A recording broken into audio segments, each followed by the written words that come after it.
the wire tonight. My goodness. We got some fun stuff to talk about, though. It's going to be good. Give me a second to get myself prepped up here. I am running around like a chicken with my head cut off, getting ready to move by the time you hear this on a Wednesday. I'll be moving. It's going to be fun. We're excited. Not going far.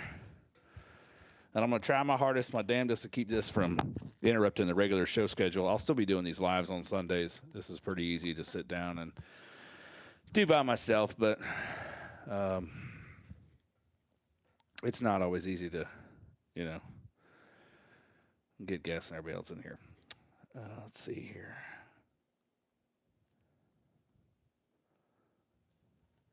So, this week, we're talking about the unwritten rules of hunting, right? But before we get into that, this week's episode is brought to you by Deep Roots Rifle Company. Elevated excellence rooted in integrity and reliability. Hop over to their website listed in the podcast description and check out all their offerings, from fully custom rifles built in-house to duck and turkey decoys and everything in between. Make sure you use code UPO10 at checkout to get 10% off your next order. They're still doing that suppressor. Oh, what do we call it? It is a suppressor webinar, and that's a B&T SRBS 762 suppressor. $25 a ticket, 40 tickets left. They're all still green. You guys got to pick some of these. Narrow some choices down for me so I can find the winner. It's retailing at about $9.75. It's a 30 cal suppressor, 30 cal can. There is no $200 tax stamp anymore. That's not a thing. So you guys can go in there and get that, win it. You still got to do the background check stuff though, and it's still going to be registered as a Class 3 weapon. There's just not a tax stamp associated with it anymore. I have one. It's fun. Be warned though, once you get one, you got to have a bunch. So they're like, crack. It's addicting. Class 3 weapons, that is. But before we get into the unwritten rules, I'm going to reach out to Don from Backcountry Bistro. Bring him in on the phone real quick. He's got a special announcement for you guys, as we can get him on here. Better answer, Don. Hello. Don, what is going on, man? How's it going, Will? It is going great. So first off, how's the weather up there in Kentucky? I know you guys were supposed to get a lot of snow and ice, and was it ice, snow, mix of the two? Yeah, it started yesterday with, we probably got about 6 inches of snow, and it started icing overnight. And this morning, it was just ice pelting one side of the house and kind of froze an entire section of our home. So no one in the neighborhood is going out. You can tell that there's no tire tracks on the road. But I did see something cool and very interesting earlier. I saw a side-by-side towing a canoe with about 5 kids in there going down the road. And that was probably one of the coolest thing I've ever seen in the snow. So there's some Kentucky ingenuity, getting some kids out. It was about 15 degrees, but that didn't stop them. And unfortunately, it put me in a position where my daughter saw this and immediately wanted to go out. And I had to explain to her it's way too cold to go out and make snow angels. That is beautiful. I love seeing kids outside, especially in the snow. You've got a special announcement to make about the Backcountry Bistro meals. Lay it on me. Yeah. So as we talked, oh God, when was it? Beginning of December, I think we recorded our podcast. No, maybe November. I don't even remember, but came out in December. We talked about Backcountry Bistro, what I had done so far with it, and where we were going. And this was a pre-order model that I've put my nose down and have really listened to my clients and kind of a couple other things, and really try to come up with the best model possible, not just for my business, but for my clients. And that came out to a pre-order model. And the biggest driving factor behind this, as we discussed on our last podcast, was my wife is active duty military, and we are awaiting orders still, but we will be PCSing and moving to Washington State in a few months. So I will have to be ceasing operations for the unforeseeable future. And in order to get ahead of demand, I decided to do a pre-order model, which was a huge ask. because I'm asking folks to pay me a decent bit of money 2 months before they get a product and 4 to 5 months before they even use that product. But that's how much I care about my product and my brand. And I'm already starting to see the dividends play out. A lot of folks are looking forward to this, and we have a very limited release coming out tomorrow. I have 50 boxes, 2 separate menus, 25 of each box. I'm allowing my clients to order one of each box. This box will contain 1 week worth of meals, very similar to an MRE box from those that are vets and understand this. You're going to get 7 breakfast menus, 7 dinner menus, and a dessert for when you finally punch that tag. So let me And give a little insight into what this menu looks like, because you let me get a sneak peek, and this is box B. You're looking at like maple biscuits and gravy, chorizo egg and cheese scramble, hot breakfast scramble, that bistro banana cocoa crisp, beef rotini alla vodka, chicken broccoli alfredo, chili mac. Cajun red beans and rice in that backcountry burrito bowl. I'm not going to give away what the dessert is. You're going to have to get on the website tomorrow and find out for yourself, or when it's available, when that comes up. absolutely. And since you got me on right now, I don't know if this will yield any sales, but if there's anyone listening right now and is interested, I'm willing to do a pre-order for any of your listeners. If after this show they reach out to you, you know how to reach me. I will get that link out to them. Again, this is going to go fast, and honestly, I like to reward loyalty. And this brand didn't just happen overnight. There's a lot of clients that really made this happen, and I've kind of I've done a preemptive strike with this pre-orders with a select few personnel, and the few that have gotten this order link, 75% have ordered, and more than 10% of the inventory is already gone before this goes live. This isn't a sales tactic. This is just what I'm doing with my brand, and I really believe in this. And this just goes to show you the type of clients that I have, and it's respect a two-way street, and it's very eye-opening and very humbling that these folks are happy to invest in me, because it's not just about making sales right now. We are an integral point in this business and this venture to grow in the future, and the future is still a little uncertain, but this is my way of giving meals to loyal clients and ensuring that they have them for this upcoming season until I can move and get back and regroup.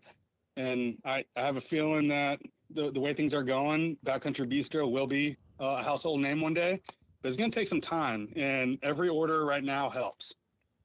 Well, And I am I'm looking willing. forward to seeing you guys grow, and I want to make it very clear that offer you just made is for the people who are on the live episode right now.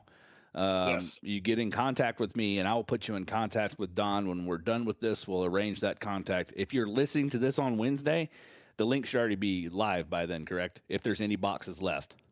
It's probably going live in about 18 hours. It's Okay. going to be one of those things. Hopefully we still have power when we wake up. Yeah. And once I have my morning coffee and I get the girls ready for the day, I'm going to come up to my office. I'm going to draft my email, and that email will go out to prior clients only. They will get the head start. I will give it a couple hours, and then I will put it out publicly on my Facebook community page, Backcountry Bistro Community, and our Instagram page. And after about a day or two, I may reach out into other avenues, but I have a feeling that they're going to be gone pretty quickly. Then we'll see how it goes. So be checking out Wednesday. If you're listening to this Wednesday and you're not part of those groups, if you're in it now and you're not if you're listening now, you're not part of those groups, you should be joining that. But if you check it Wednesday, you can always check there, and then check Backcountry Bistro's website, see what you can find, mill around, and so on and so forth. And even if you guys don't need meals or don't want meals right now, but you just want to follow along and see what we're doing, we're still very small, very family and veteran owned base. Follow our page. We got 800 followers. I try to post what I can on there so you can see what we're doing behind the scenes. And a lot of folks seem interested just by seeing this. And I'm proud of myself in being very authentic, genuine, and transparent with where I'm going with this venture. Hell yeah, man. I'm excited. Don, I'm going to let you get off here. I got to jump into the rest of this show. Hopefully we'll get somebody to reach out to me, and I'll put them in contact with you. Thank you, Will. Take care. Man. Have a good night. All right. Well, let's dive into the unspoken rules of the hunting, and we'll start with why these rules exist at all. There's no official class where someone pulls you aside and explains how hunters are supposed to act around each other, right? There's no one orientation video, no handbook, no laminated card that comes with your license reminding you that certain behaviors, while quietly brand you as that guy for the rest of your hunting career. Instead, hunting culture operates almost entirely on unspoken understanding, learned through experience, embarrassment, and subtle emotional whiplash, or of realizing you said or did something that shifted the mood in the room without anyone ever correcting you directly. That's because hunters as a group are not typically confrontational people. We spend too much time sitting still, watching nothing happen and thinking about mistakes we made years ago to be overly aggressive socially. So instead of calling someone out, we internalize, we remember, and we retell stories later that somehow never include the person who originally caused the problem. The unwritten rules of hunting didn't come from nowhere. They weren't invented by one generation or passed down ceremonially to the next. They evolved naturally over decades from small moments of irritation, disappointment, bad luck, and ego, getting checked at the worst possible time. Someone did something annoying once. It ruined the hunt. That behavior quietly became unacceptable, then happened again and again, and before long, it wasn't preference anymore. It was a rule. What makes these rules interesting is that they don't exist to make hunting easier. In most cases, they don't increase your odds of killing an animal at all. Instead, they exist to make hunting with other people tolerable. They reduce tension, they prevent unnecessary resentment, and they preserve something that matters more than success, especially as you get older. Trust. Trust that someone won't burn your spot. Trust that someone won't sabotage your moment. Trust that someone won't rub salt in a wound that's already raw. And if you're listening to this thinking, I don't hunt with anyone, so this doesn't apply to me, you're wrong. Because even solo hunters eventually talk to other hunters. They share stories. They trade information. They sit around campfires, tailgates, and group text. And these rules apply just as much there as they do in the woods. The thing about unwritten rules is that nobody gives you grace for not knowing them. There's no learning curve allowed. The expectation is that you should just get in, and if you don't, the consequences aren't loud. They're subtle. Fewer invitations, shorter conversations, less information shared, and you don't get yelled at, you just get quietly excluded. So this episode isn't about shaming anyone. It's about pulling the curtain back on the things that everyone already feels, but rarely articulates. And we're starting with the most sacred, most violated, and most universally understood rule in all of hunting. Never say it's been a slow day. If there's a single sentence that can instantly shift the emotional and spiritual balance of a hunt, it's been a slow day. Not because it's inaccurate, not because it's rude, but because it's arrogant enough to assume the hunt owes you activity. Every hunter has either said this sentence or hunted with someone who did, and every hunter has watched the immediate fallout unfold in almost comical fashion. The woods don't gradually respond. They don't give you a warning. They react instantly, like they were waiting for you to slip up. The reason the rule exists is simple. Saying it's been slow is just an observation. It isn't just an observation, it's a declaration. You're announcing that you've reached a conclusion about how the day is going to go. In hunting, more than almost any other pursuit, punishes certainty. What usually prompts a sentence isn't boredom, it's discomfort. Silence makes people uneasy. Stillness makes people second-guess themselves. And after a few hours of nothing happening, someone inevitably feels the urge to break the quiet and acknowledge the obvious. The problem is that acknowledging it out loud feels like tempting fate, even if you don't consciously believe in fate. And here's the thing. Hunters rarely admit we don't say it's been a slow day for ourselves. We say it for the people around us. We're looking for validation. We're saying, You see this too, right? I'm not crazy. This isn't just me. But the moment you say it, you've crossed an invisible line because the woods have a way of responding that feels personal. Birds that have been silent all morning suddenly explode into noise. Leaves start crunching in places you can't see, and that uneasy feeling creeps up in your spine, and then, almost inevitably, an animal appears. Not when you want it, not how you need it, and never in a way that benefits the person who spoke. It's never subtle either. The timing is always cruel enough to feel intentional. Sometimes it happens seconds after the sentence, sometimes minutes, rarely longer than that. And even if the deer doesn't present a shot, it presents proof that the hunt wasn't slow, it was waiting. What makes the rule so powerful is repetition. Hunters don't believe in it because someone told them to. They believe in it because they've seen it violated too many times to dismiss as coincidence. You can call it superstition if you want, but when enough people experience the same result independently, it stops feeling random. There's also a component that this rule that doesn't get talked about enough. When you say it's been slow, you're unintentionally blaming the environment for a lack of success. And hunters, deep down, know that success is rarely that simple. The wind, timing, movement, pressure, patience, all of it matters. Declaring the day a bust feels like absolving yourself of responsibility before the story is finished. That's why quiet hunters never say it. They might think it, they might feel it, but they won't say it. They understand that the hunt isn't over until it's over, and speaking prematurely is a form of disrespect, not just to the animal, but to the process itself. And the final reason this rule exists is memory. Everyone remembers who said it, even if nothing happens afterward. The sentence lingers. It gets filed away, and the next time something goes wrong, that memory resurfaces. Not out of malice, but out of pattern of recognition. Hunters are pattern-driven people. We look for meaning in tracks, sign, weather, and movement, and of course we do the same thing socially. So if you want to observe quietly, observe quietly. If you want to acknowledge frustration, do it internally. And because the moment you announce that the day has been slow, you're inviting the woods to prove you wrong, and they love taking that invitation. Now, it doesn't mean, I get it. There's slow days in the woods, and you get times where you're just not seeing anything, right?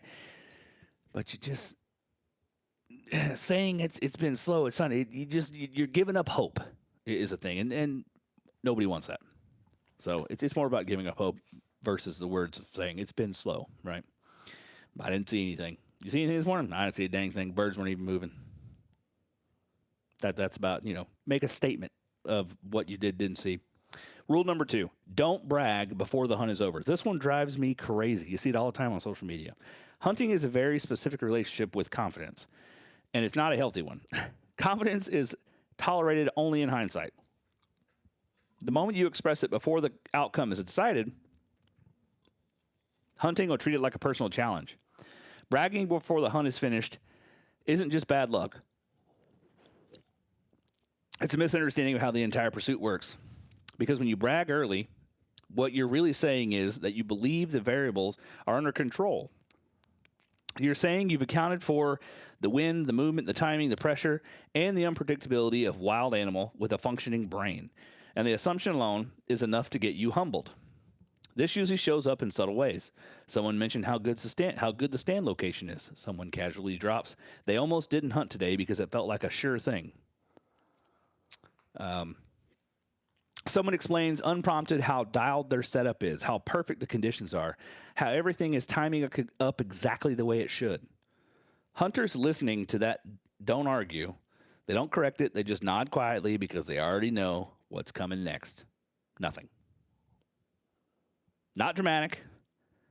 Not dramatic failure, not chaos, just a long, uneventful set that drains the confidence out of a person who spoke too soon. And that's the part that really stings. Hunting doesn't always punish bragging loudly. Sometimes it punishes it slowly, minute by minute, hour by hour, until the realization sinks in that the story you were preparing to tell is no longer happening.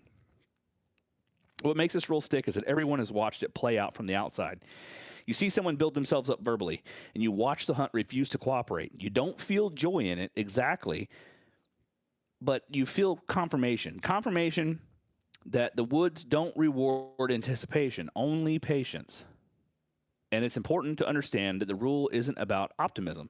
You're allowed to be hopeful. You're allowed to feel good about a hunt. The line gets crossed when hope turns into expectation. Expectation implies entitlement, and hunting has never respected entitlement. That's why experienced hunters tend to speak cautiously. They might say conditions look decent. They might say they feel good about a sit, but they stop short of declaring outcomes. They know better than to narrate success before it exists, and when someone ignores this rule and brags anyway, the reaction afterward is never cruel. It's quiet. Nobody rubs it in. Nobody mocks them openly. The punishment has already been delivered by the hunt itself, and all that's left is a lesson. You see this most commonly on social media with a 3-letter acronym posted in a group, BBD. And it's just a bunch of little people putting periods and, let me see a picture, let me see a picture. And then, 400 comments later, it says, does anybody have a tracking dog? I'm not a big fan of bragging about the deer that I've just shot until I actually have hands on it. Don't put the cart before the horse. Rule number 3, if someone misses, you pretend it didn't happen. That's one I don't quite necessarily agree with. But I know it's coming for me at the same time, right? So missing an animal is one of the most isolating experiences in hunting, even when you're surrounded by people. The moment after a miss is heavy, quiet, and deeply personal. Your heart rate crashes, your confidence evaporates. What's going on? And your brain immediately begins replaying the sequence in painful detail. I've been there. We've all been there, right? That's why there's an unwritten agreement among hunters that we don't pile on. And I think to an extent that's true, right? But you got some of those buddies, you just kind of got to just rib them a little bit about it. The instinct for some people, we didn't get any snow, man. I'm down in Florida. It's beautiful. I was like 80-something degrees today. That's why there's an unwritten agreement among hunters that we don't pile on. The instinct for some people is to analyze that they want to help. They want to understand. They think breaking down the shot will somehow soften the disappointment. But what they don't realize is that the person who missed has already done that analysis at speed and intensity nobody else can match. They don't need questions. They don't need suggestions. They don't need commentary. They need space. The appropriate response to a miss is acknowledgement without examination. Something simple, something neutral, something that doesn't force the shooter to relive the moment out loud while it's still raw. Because the truth is, missing stays with a hunter far longer than success ever will. Successful shots get celebrated, photographed, and eventually archived. Misses linger. They surface randomly. They come back during quiet sits and long drives home, and they don't need help staying memorable. This rule exists because every hunter has been on both sides of it.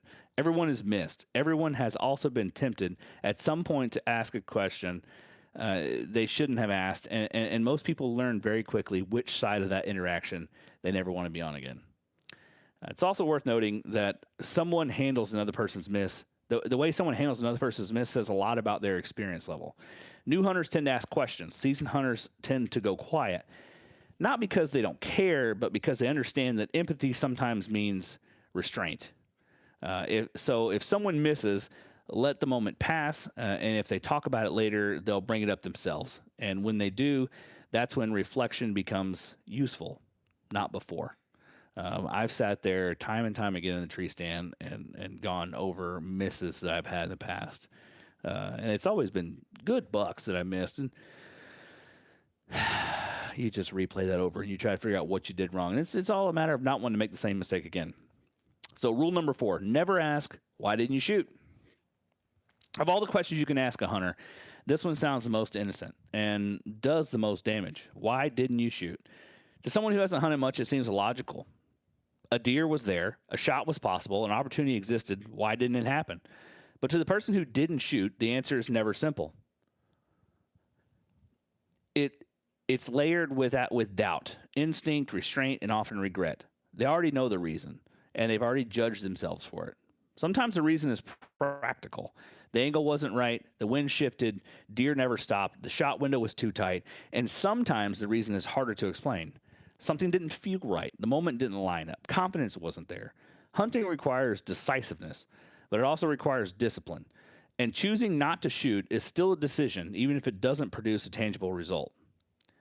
Asking why didn't you shoot forces someone to defend that decision immediately, often before they've processed it themselves.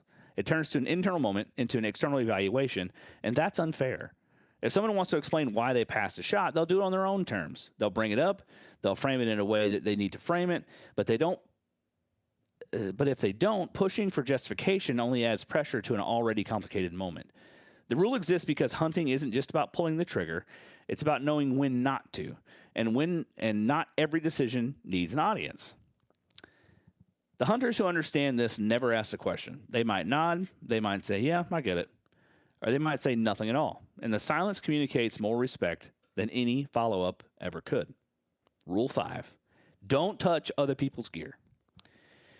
There are very few things in hunting that are truly personal, but gear is one of them. Not because it's expensive, not just because it's turned or zeroed or tuned or zeroed or set up a certain way, but because gear comes as an extension of how a hunter thinks. Over time, it absorbs habit, preference, and superstition, whether the person is using it wants to admit it or not. That's why this rule exists, and why it's violated more often than people realize. From the outside, touching someone else's gear often feels harmless. A quick adjustment, a small suggestion, hey, let me fix that for you.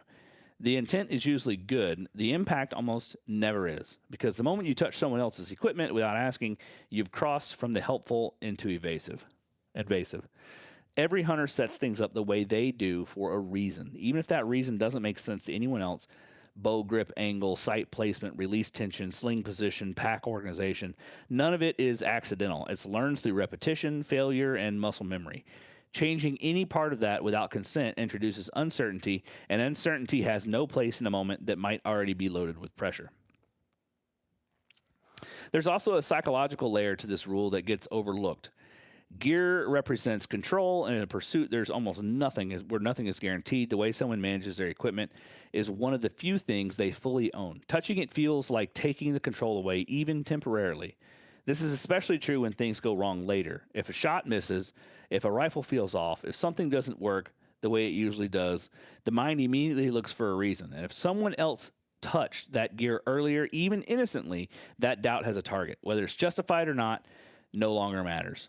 Experienced hunters understand this intuitively. They might admire someone's setup, they might ask questions, but they keep their hands to themselves unless explicitly invited, because respect in hunting isn't about animals or land, it's about autonomy. And the unspoken consequences of violating this rule isn't confrontation, it's hesitation. The next time that person needs help, they might not ask. The next time they're unsure, they might keep it to themselves, all because trust was quietly eroded in a moment that didn't seem important at the time. Rule number 6, the first person who sees the deer controls the moment. When hunting with another person, moments unfold quickly, and how they're handled often matters more than what actually happens. This rule exists to protect opportunity from panic and to preserve clarity when adrenaline starts doing what adrenaline does best. The first person who sees the deer owns the moment. Not permanently, not authoritatively, but situationally. They set the pace, they dictate urgency, and everyone else follows their lead. This rule exists because chaos ruins more hunts than bad luck ever will. When someone spots movement and immediately grabs, whispers loudly, points aggressively, or starts issuing directions, it doesn't help. It overwhelms. It fractures focus and replaces calm decision-making with shared panic. The result is almost always rushed movement, poor communication, and a missed opportunity that didn't need to be missed. The experienced response is restraint, a quiet acknowledgement, a subtle signal, enough information to alert without warning. That balance only exists if one person takes responsibility for managing the moment instead of everyone reacting at once. There's also an element of trust embedded in this rule. By allowing the first person who sees a deer to control the situation, you're acknowledging that they have the clearest picture. They know the angle, they see the body language, they understand the timing, and inferring from partial information almost always make things worse. This rule is learned fastest by people who break it once and never want to feel that regret again, because there's nothing quite like realizing that your excitement, not the animal's behavior, is what ruined the opportunity. That realization sticks. Hunters who respect this rule tend to move slower, communicate less, and succeed more. Not because they're more skilled, but because they don't let urgency override judgment. They allow the moment to unfold instead of trying to force it. And when it does work out, or when it doesn't work out, they know it wasn't because of noise or confusion or interference. It was simply wasn't meant to be. That distinction matters more than people realize. Rule number 7. If you say, biggest deer I've ever seen, expect interrogation. These words carry weight. Not because they're forbidden, but because they come with an unspoken agreement. If you say them, you're inviting scrutiny. When someone says they saw the biggest deer of their life, every listener immediately starts building a mental picture: size, frame, mass, age. And once that picture forms, questions follow naturally, not out of skepticism, but out of curiosity shaped by experience. Hunters ask questions because they've learned that perception is unreliable under adrenaline. Distance stretches, antlers widen, bodies bulk up, memory fills gaps with imagination, and none of this is dishonest, it's human. But the culture of hunting has long understood that stories need context to stay grounded. That's how you get ground shrinkage, right? When you shoot a deer, you walk, I thought it was bigger. That's why the biggest deer I've ever seen is never a mic drop statement. It's an opening line. How far was it? How many points? Daylight or last light? Moving or standing? These questions aren't accusations, they're calibrations. They help listeners understand what the speaker experienced rather than accepting a conclusion without data. This rule exists because hunting stories are social currency. They're shared, retold, refined, and the best stories survive scrutiny. They hold up when details are examined, and they don't collapse under basic follow-up. There's also an important boundary here. Exaggeration is accepted, inflation is traditional, but there's a line where a story becomes entertainment rather than experience. Cross that line too often, and people stop engaging. Not because they don't enjoy stories, but because they no longer trust them. Hunters who tell good stories understand this instinctively. They leave room for doubt, they acknowledge uncertainty, and they let listeners decide how big the deer really was. That humility keeps the story alive far longer than certainty ever could. So say it if you mean it. Just be ready to talk about it, because once you've labeled something as the biggest, you've volunteered to defend that claim. Not aggressively, but honestly. Picks or it didn't happen. That's all I'm saying. Picks or it didn't happen. Don't burn a spot you were told about. This is a big one. It really should have been rule number 1, but it's rule number 8. Information in hunting is a form of currency, and good information is rare. That's why this rule exists, and why violating it has consequences that most people never see coming until it's too late. When someone tells you about a spot, not something obvious, not something marked on every map, but a place they learned through time, failure, and quiet observation, they're offering more than coordinates. They're offering trust, and trust in hunting is fragile. Burning a spot doesn't always look dramatic. It's rarely malicious. More often, it happens casually. A photo with a recognizable backdrop, a tagged location that didn't seem specific enough to matter, a buddy invited along who invites another buddy. Suddenly, a place that used to feel secluded feels different, and the original source notices. They notice more boot tracks. They notice vehicles where there used to be none. They notice pressure where there used to be predictability. They might not say anything. In fact, they probably won't, but they also won't share again. And that's the part people misunderstand. Burning a spot doesn't usually lead to confrontation. It leads to silence. The rule exists because good hunting spots don't disappear overnight. They erode slowly, incrementally through overexposure and overconfidence. And every experienced hunter has watched a place decline after being shared too widely, even with good intentions. That's why discretion matters. It's not about ownership. It's about stewardship. Treating information carefully keeps it valuable. Treating it casually makes it disposable. Hunters who understand this rule don't ask many questions publicly. They listen more than they talk, and when they're given information, they guard it. Not because they're selfish, but because they respect the effort it took to earn it. Break this rule once, and you might not notice the consequences immediately. Break it twice, and you'll start wondering why nobody ever tells you anything useful anymore. If someone is dragging a deer, this is a big one, rule number 9. If someone is dragging a deer, you help. The rule predates modern hunting culture, modern gear, and probably modern language. It exists because some things are bigger than convenience, schedules, or personal comfort. If someone is dragging a deer, you help. It doesn't matter if you didn't see it happen.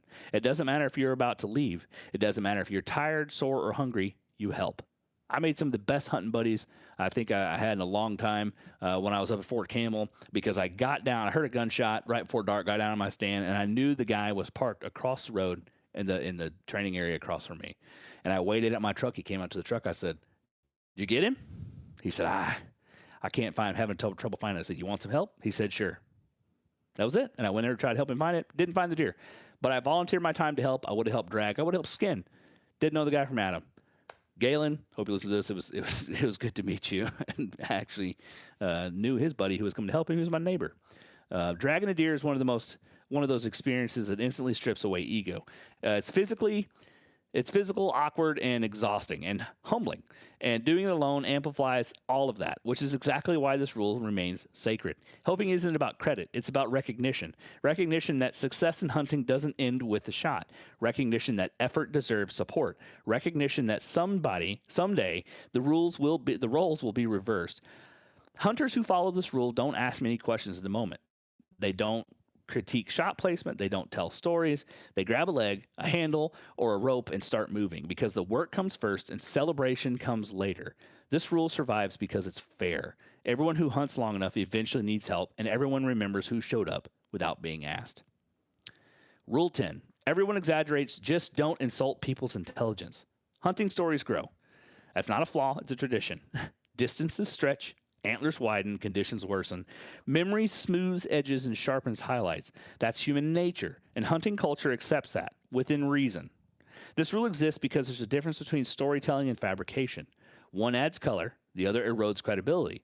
Most exaggeration isn't intentional, it's emotional. Adrenaline alters perception, excitement compresses time, and fear expands space. By the time the story is told, the details have already shifted slightly. That's normal. What isn't normal is insisting on precision where none existed, claiming certainty where there was none, and doubling down when common sense says otherwise. Hunters don't expect perfect accuracy in stories. They expect honesty about uncertainty. Phrases like roughly, about, and it looked like are signals of credibility. Absolute invites skepticism. The rule survives because reputations matter. The hunters whose stories are most respected are rarely the ones with the biggest claims. They're the ones who leave room for doubt. They understand that listeners don't need perfection, they need plausibility. Cross the line too often, and people stop engaging, not loudly, not dramatically. They just stop asking questions. And once that happens, the story is already dead. So to close it out, let's talk about why these rules actually matter. The unwritten rules of hunting aren't about control, hierarchy, or tradition, for tradition's sake. They exist because hunting is already demanding enough, without unnecessary friction between people who share it. These rules protect moments. They protect trust. They protect a quiet understanding that hunting isn't just about animals. It's about how people behave when nobody is watching. Every one of these rules was learned the hard way by someone, somewhere at the worst possible time. And over years, those lessons accumulated into something resembling a code. Not enforced loudly, not written down, but understood. If you've broken a few of these rules, that doesn't make you a bad hunter. It makes you an experienced one in progress. Learning them is part of the process. Repeating them is how they stick. And if you've listened to this whole episode and nodding along, mentally replaying moments where you either violated or benefited from these rules, that's the point. Because these aren't abstract ideas. They're lived experiences shared quietly across generations. So the next time you're in the woods or at camp or telling stories afterward, remember this. The hunt doesn't end when you leave the field. It continues in how you talk about it, how you treat others, and how much respect you show for a pursuit that humbles everyone eventually. And above all else, don't say it's slow. We'll catch you guys next week.